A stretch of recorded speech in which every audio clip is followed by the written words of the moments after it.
Hello বন্ধুরা, আমি আজ একটা নতুন রেসিপি তোমাদের কাছে নিয়ে এসেছি। নবরত্ন পোলাও। নবরত্ন পোলাও করতে আমার কী কী লাগছে তোমাদেরকে দেখিয়ে দিচ্ছি। এখানে দেখো, বাসমতি চালকে আমি সেদ্ধ করে নিয়েছি, ঠিক এইভাবে তোমরা সেদ্ধ করে নেবে। আর ফুলকপিকে আমি হালকা ভাপ দিয়ে সেদ্ধ করে নিয়েছি। পনিরকে দেখো ভেজে নিয়েছি। দুধের মধ্যে কেশর আর চিনি আমি অল্প করে দিয়ে গুলে রেখেছি। আদা রসুনের পেস্ট রয়েছে, লেমন জুস রয়েছে, এখানে কিশমিশ আছে, দারচিনি আছে, এলাচ আছে, লবঙ্গ আছে, ব্ল্যাক পেপার আছে, কাজু আছে, তেজপাতা আছে, আমন্ড বাদাম রয়েছে, এখানে দেখো ওয়ালনাট রয়েছে, কিশমিশ রয়েছে। এখানে দেখো মটরশুঁটি নিয়েছি, এখানে বিনস, আলু, গাজরকে আমি ভেজে নিয়েছি। এখানে কাঁচা লঙ্কা দেখো, চেরা কাঁচা লঙ্কা রয়েছে। দেখো বিনস, আলু আর গাজর যে তেলে আমি ভেজেছিলাম সেই তেলের মধ্যেই আমি ফুলকপিটা দিয়ে দিচ্ছি। দারচিনি আর লবঙ্গ আমি দিয়ে দিচ্ছি, তেজপাতা আমি দিয়ে দিচ্ছি, আমন্ড বাদাম দিয়ে দিচ্ছি। এবার আমি ওয়ালনাট দিয়ে দিচ্ছি, কাজু দিয়ে দিচ্ছি। ফুলকপিটা দেখো আমি হালকা করে ভেজে নিয়েছি। এবার আমি মটরশুঁটিটা দিয়ে দিচ্ছি। এবার দেখো আদা রসুনের পেস্টটা আমি দিয়ে দিচ্ছি।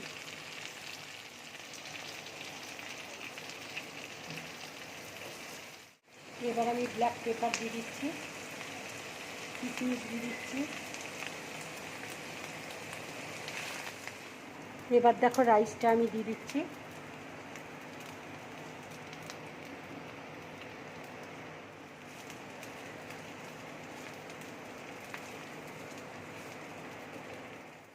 এবার দেখো আমি আন্দাজ মতো নুন দিয়ে দিচ্ছি।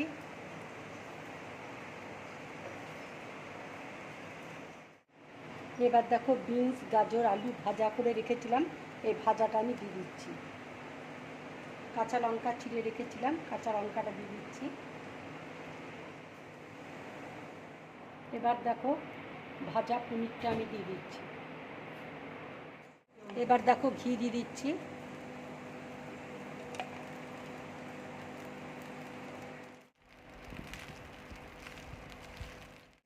দেখো ফ্রাই প্যানের মধ্যে আমি ঘি দিয়েছি। এবার আমি গোটা জিরে ফোড়ন দিয়ে দিচ্ছি। দেখো জিরেটা ভাজা হয়ে গেছে। আমি কেশর দেওয়া দুধটা রেখেছিলাম, এবার আমি দুধটা দিয়ে দিচ্ছি।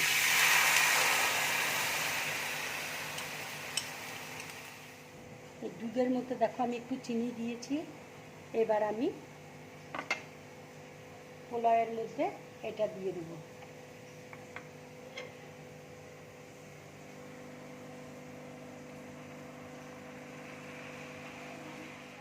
এবার দেখো আমি ঢাকা দিয়ে দিচ্ছি এটা 2 মিনিটের জন্য, তারপর আমি নামিয়ে দেব। এবার দেখো আমি ঢাকাটা খুলছি। দেখো নবরত্ন পোলাও আমার পুরোপুরি রেডি। এবার আমি লেমন জুস দিয়ে দেবো।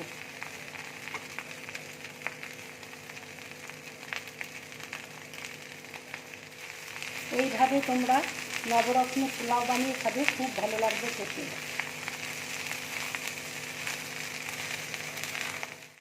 পোলাও দেখো আমার রেডি হয়ে গেছে। এবার আমি একটা বোলের মধ্যে নামিয়ে নিচ্ছি। বন্ধুরা, তোমাদের যদি এই নবরত্ন পোলাওয়ের রেসিপিটা ভালো লাগে তাহলে লাইক করবে, শেয়ার করবে আর ড্রিম ব্লগ চ্যানেলটাকে সাবস্ক্রাইব করবে। নমস্কার।